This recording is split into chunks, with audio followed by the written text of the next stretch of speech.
This is your professor, David Britt, for MSOM 601. I wanted to welcome you to the course. This course is going to be, I promise you, different than any course you will have in the master's program here. And it'll be different because a critical thinking course is not a writing course. It's a thinking course. And so I have just totally restructured the course from where I've taught over the last few years to focus on some different activities, and by that I mean that you'll be having things to do that will be different than writing papers. You will not write a single paper in this course, and you're probably high-fiving yourself right now. So before you do that, I want you to understand you're going to be doing something else in the course. You're going to be having conversations with me privately through a journaling tool inside of the course. And you're going to be posting video blogs. And these are videos that will be, that you will take yourself and you will upload into a video blog post rather than discussion forums. And so there are no papers in this course. There are no discussions in this course. There are video blogs. There are short answer exercises. And there are personal journals, which will be a dialogue between you and me. So let me show you a few things that you may find important here. I'm on the announcements page right now. I go into some detail on how to post video blogs here. So as soon as you get this video, you may want to go to the course, look under the home page, and read this material, and then watch this video blog tutorial.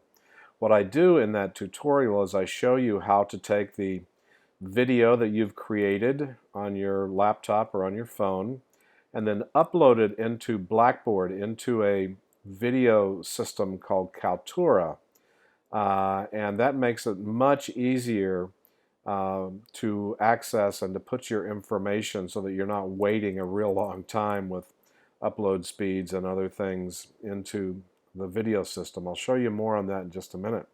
And this is going to be typical. You'll see the announcements. Make sure you look at them every time you log into the course. Go to the course information page and you'll see the syllabus in there. But what I wanted to focus on with you is just look at week one, okay? So you're going to see a week one description here.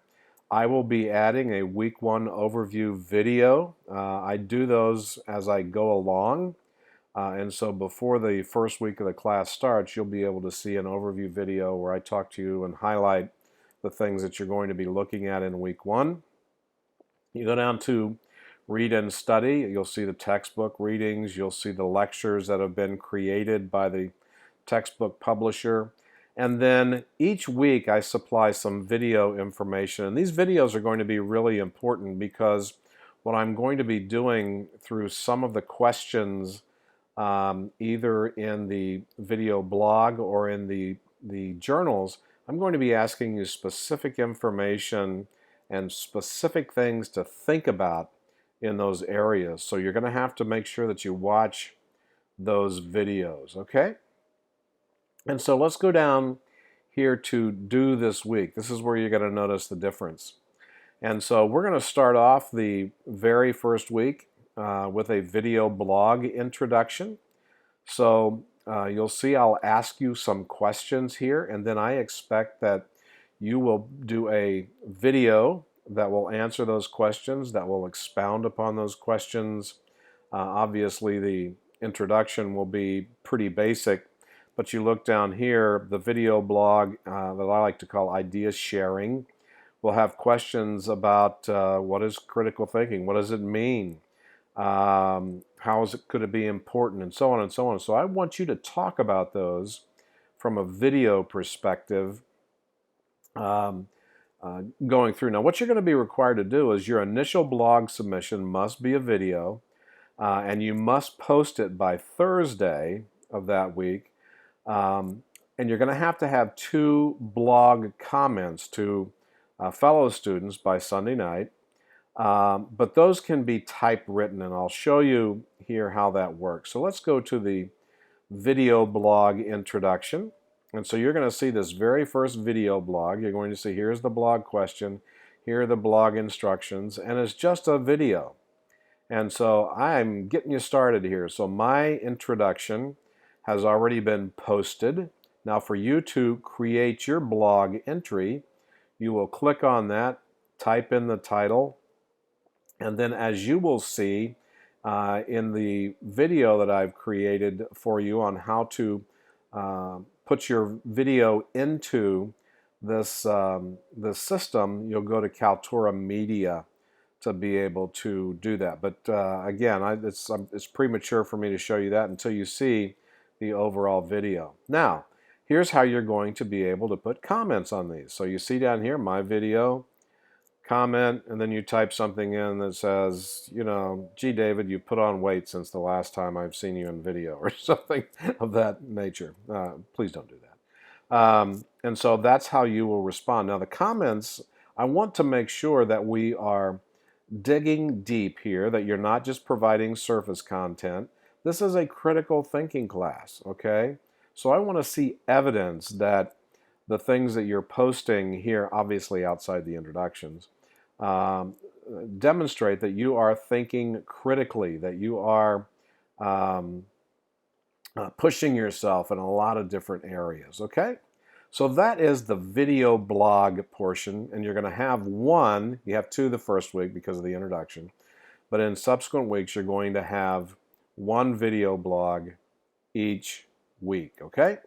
And then the second thing is, so that I can get an understanding and so that I can tell that you've read the textbook and that you have been thinking about the items that are in the textbook, we're going to have a short answer that I like to call concept application. And I'm going to ask you some questions here. Now, when I say short answer, I don't mean fluffy. I mean, put enough information in there that it demonstrates that you are thinking deeply about the topics here. Okay? And then make sure that you look at these short answer requirements. I have a template that I've created that I want you to follow. And the template looks like this.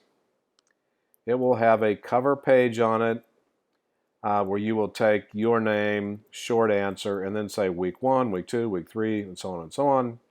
And then what you'll do is you'll repeat the first question, and then you'll provide the answer for it, second question, and so on and so on.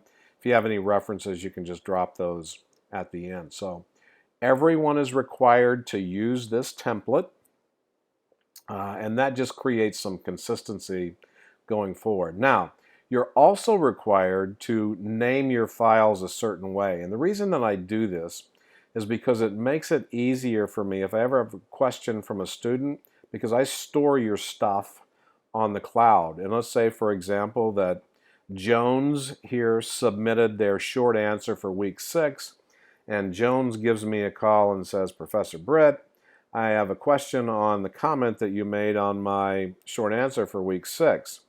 So I would be able to quickly understand where to go find that on my cloud folders. I would just type in Jones Essay 6 and boom, there it would be. And so I'm requiring you to name your files that way. So if this was your short answer for week 1 and your name was Jones, it would be Jones Essay 1, and so on and so on. Okay? And then finally, this is something that I've done in the capstone class for several terms now, and it is one of the best conversation pieces. And it's actually one of the things that the students write the most about in the survey, saying they really, really like it. And what it is a conversation between you and me. Your fellow classmates do not see what you put in here. It's just a conversation between you and me. They told me, the students have told me, that they feel like they have a life coach. They feel like this is like a faculty appointment time. And so I will ask you a question, and then you'll provide some answers. And this is personal. I want you to think about this personally. and then you will provide some answers that you will post as a journal post that I will read by Thursday. And then I will respond to that journal post shortly thereafter. So if you post this on Wednesday, I'll probably have a response to you by Wednesday or by Thursday.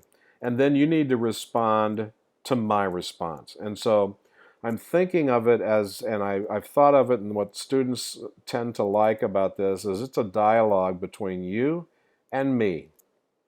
And so we can think about and really challenge each other in different areas of the course. And so it's another step that I'm trying to create in breaking this veil of an online class between a student and a professor, where you can see that there's an actual person on the other side and not a computer grading your information, okay? And so key things to think about: you gotta post videos. You're going to do short answer exercises using that template. And then finally, you and I are going to have conversations over the next 7 weeks, just one-on-one. All right? And all of these things are focused in the area of critical thinking, because it is such a lost art today that I hope and I feel that this will be a method for us to get connected and to stay connected, and for you to walk out of the class and actually feel like there was a real value add here. All right? If you have any questions about this, let me know. In the meantime, let's get going.